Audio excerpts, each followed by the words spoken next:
दोस्तों एक एग्जाम्पल से वीडियो शुरू करते हैं। एक नदी के किनारे एक टाउन होते हैं और वहाँ पानी की सुविधा नहीं है, तो दो आदमी वहाँ पानी सप्लाई करते हैं। एक है प्रवीण और एक है नवीन। प्रवीण बाल्टी में पानी भर भर के वहाँ के लोगों के घर में पानी सप्लाई करते हैं और लोग उन्हें उस काम के लिए पैसा देते हैं। लेकिन दूसरी तरफ नवीन थोड़ी ऐसी मेहनत करी कि एक पाइपलाइन जनरेट करी और नदी से सीधे टाउन के लोगों के घर में पानी सप्लाई करती है और लोगों को उस नल से रेगुलर पानी मिलती है। नवीन ने उस काम के लिए सिर्फ एक बार मेहनत की और उसकी इनकम कंटिन्यू होती रहेगी। इन दोनों में से फ़र्क यह है, अगर प्रवीण बीमार हो गया उस दिन उनको पैसा नहीं मिलेगा, लेकिन अगर नवीन बीमार हो गया तो वो किसी और को रख सकता है पानी की सप्लाई देखने के लिए और नवीन की इनकम तब भी होती रहेगी। नवीन इस मॉडल को और ज़्यादा मल्टीप्लाई कर सकते हैं, लेकिन प्रवीण मल्टीप्लाई नहीं कर सकता। प्रवीण जितना मेहनत करेगा उतना इनकम जनरेट कर पाएगा। दोस्तों जितने भी एम्प्लॉय होते हैं उनके लिए सबसे बेस्ट डे या फिर एक्साइटिंग मोमेंट क्या होता है, तो अक्सर महीने की एंड में होता है जब उनको एसएमएस के जरिए 3 वर्ड्स देखने को मिलते हैं, सैलरी इज क्रेडिटेड। क्योंकि वो फीलिंग अलग ही होते हैं जब आपको अपनी मेहनत की कमाई पैसे मिलती है। लेकिन अगर मैं कहूँ आज मैं आपको इससे भी ज़्यादा ब्यूटीफुल 3 वर्ड्स के बारे में बताने वाला हूँ जो अमीर लोगों का सीक्रेट होता है, वो है डिविडेंड इज क्रेडिटेड। क्योंकि आज से 150 साल पहले दुनिया के सबसे अमीर इंसान ने एक इंटरव्यू में कही थी कि I have found ways of making money that you know nothing about. और जब मैं ये लाइन रीड की थी तब मुझे इसका एक्सप्लेनेशन पूरे इंटरनेट में कहीं नहीं मिला था। फिर मैंने इसकी बायोग्राफी पढ़ी जहाँ उसने ये लाइन कही थी, do you know the only thing that gives me pleasure it is to see my dividends coming इन।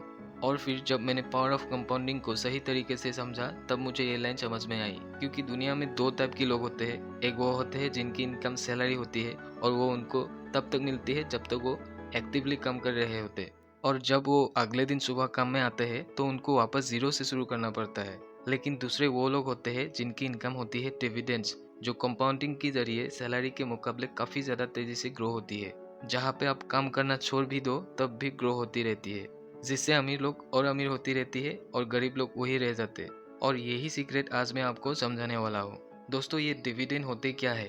तो दोस्तों स्टॉक मार्केट में दो टाइप की स्टॉक्स होते हैं, एक होते हैं ग्रोथ स्टॉक्स और दूसरे होते हैं डिविडेंड स्टॉक्स। तो जब भी कोई कंपनी प्रॉफिट अर्न करती है तो उस कंपनी की मैनेजमेंट के पास दो ऑप्शंस होते हैं, या तो वो प्रॉफिट रिटेन कर ले और उस कंपनी में री इन्वेस्ट कर दे फ्यूचर अपॉर्चुनिटीज के लिए, जिससे उस कंपनी की शेयर प्राइस ऊपर जाता है। वरना उस कंपनी को उस पैसों की ज़रूरत नहीं है क्योंकि कंपनी के पास ऑलरेडी बहुत सारा कैश जमा हो सकता है और वो उसे कई अच्छी जगह ग्रोथ के लिए इन्वेस्ट नहीं कर पा रही है, तो कंपनी ऐसे टाइम में डिविडेंड्स पे करती है।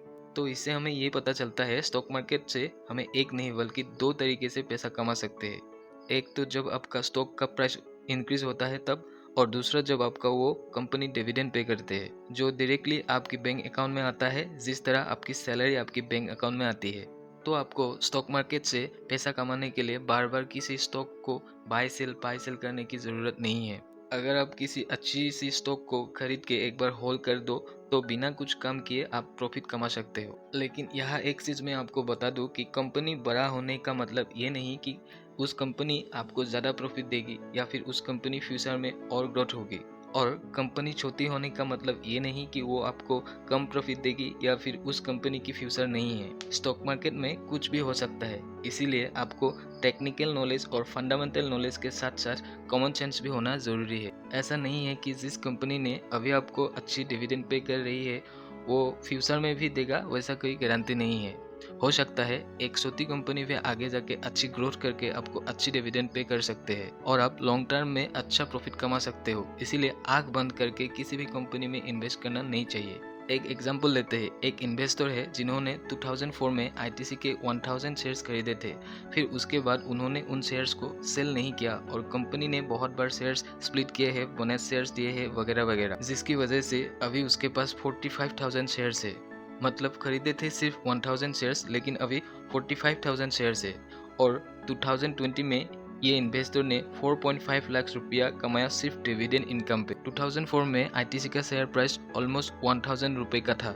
अभी इसका प्राइस बोनस शेयर और स्टॉक स्प्लिट की वजह से एडजस्ट कर दिया गया है। क्योंकि उस आदमी ने 1000 शेयर्स खरीदे थे तो उसका मतलब ये है कि उसने ऑलमोस्ट 10 लाख रुपीस इन्वेस्ट किया होगा।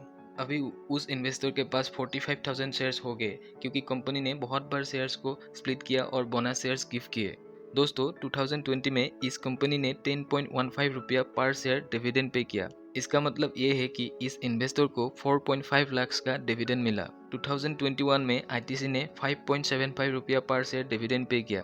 इसका मतलब इस इन्वेस्टर को 2.5 लाख का डिविडेंड मिला। दोस्तों स्टॉक का जब प्राइस इंक्रीज होता है वो अलग बेनिफिट होते हैं, क्योंकि 45,000 शेयर्स की मार्केट वैल्यू आज के हिसाब से 1 करोड़ 21 लाख की होती है। मतलब इस इन्वेस्टर को जो 10 लाख रुपए से 1 करोड़ 21 लाख की ग्रोथ मिला है वो कंपाउंडिंग की वजह से मिला है।